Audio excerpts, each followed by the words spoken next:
ఇగో నీకెవరో message పెట్టిర్రు. ఏది ఒకసారి చదువు. నమస్తే బాబన్న, నా పేరు కవిత. నాకు క్యాన్సర్ ఉన్నది. నేను చాలా రోజులు బ్రతకను. నేను చనిపోయిన తర్వాత నా భర్త ఎట్లాగూ ఇంకొక పెళ్లి చేసుకుంటాడు.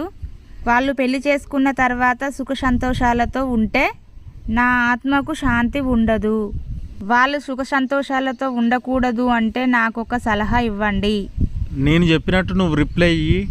కవిత గారు, వెంటనే మీరు ఒక మంచి చిత్రకారుని దగ్గరికి వెళ్ళి మీ చిత్రపటాన్ని గీయించుకోండి. అలాగే మీ మెడకు చాలా చాలా అందంగా కనిపించే ఒక వజ్రాల హారాన్ని కూడా గీయమని చెప్పండి. మీరు మరణించిన అనంతరం మీ భర్త ఎలాగూ పెళ్లి చేసుకుంటాడు కాబట్టి మీ భర్త పెళ్లి చేసుకున్న రెండో ఆవిడ మీ ఇంటికి వచ్చిన తర్వాత గోడకున్న మీ చిత్రపటాన్ని అలాగే మీ మెడలున్న అందమైన వజ్రాల హారాన్ని కూడా చూస్తుంది.